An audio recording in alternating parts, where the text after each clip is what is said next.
kita semua, yang terhormat kepada Ibu Adisya Maya Andara selaku dosen pengampu mata kuliah pengantar bisnis internasional era 3, serta teman-teman sekalian yang saya banggakan.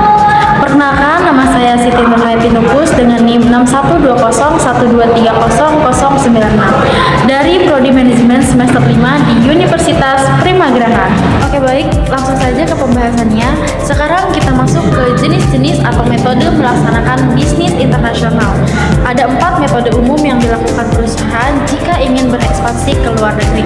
Jadi, ekspansi di sini bukan hanya sekedar menjual barangnya saja ke luar negeri, seperti melakukan ekspor, tapi benar-benar membuka perusahaan lain di luar negeri. Ada 4 metode dan metodenya dibagi dari biaya paling mahal hingga biaya paling murah. Tentu biaya berbanding baik dengan risiko. Biaya berbanding lurus dengan risiko, semakin tinggi biaya, semakin tinggi juga risikonya. Ada 4 metode dan metodenya dibagi dari yang biayanya paling mahal hingga biayanya yang paling murah.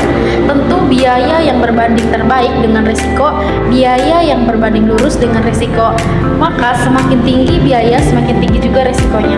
Yang pertama adalah lisensi. Lisensi di sini artinya adalah satu pihak memberikan izin pada pihak lain di luar negeri untuk memproduksi dan memperjualbelikan produk berupa mereknya dengan membayar royalti. Jadi, dari pihak yang melakukan perdagangan ke luar negeri, resikonya rendah. Demikian juga, biaya yang dilakukan juga sangat rendah.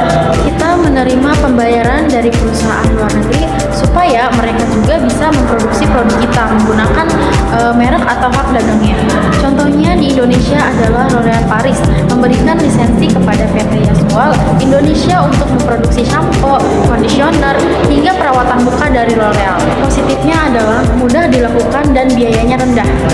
Negatifnya, kalau misalnya PT Yaswal tahu perusahaan di luar negeri itu merusak kepercayaannya, bisa merusak image produk dan L'Oréal.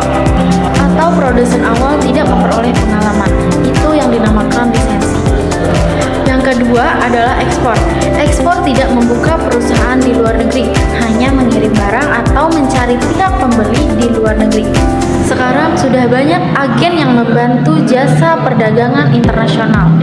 Jadi, kesulitan dari ekspor adalah mengatur siapa yang menanggung biaya dan resiko, apakah penjual di dalam negeri atau pembeli di luar negeri yang menanggung biaya serta resiko dari pengiriman barang.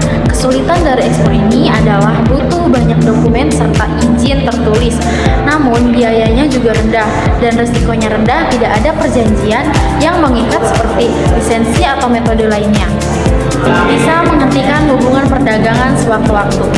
Yang ketiga, di sini derajat keterlibatannya sudah lebih tinggi, yaitu perusahaan patungan.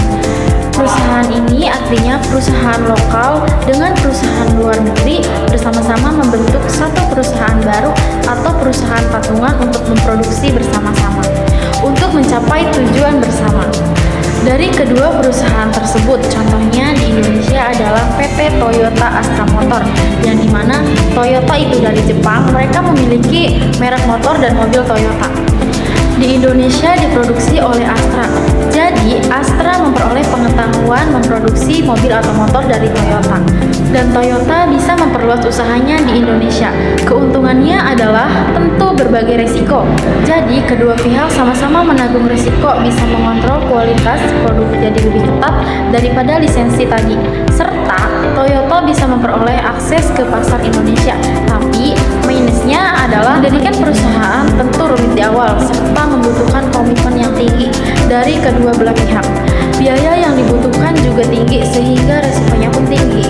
Dan yang terakhir adalah investasi asing langsung, yang dimana perusahaan yang murni membangun pabriknya di sini tanpa bekerja sama dengan perusahaan lokal.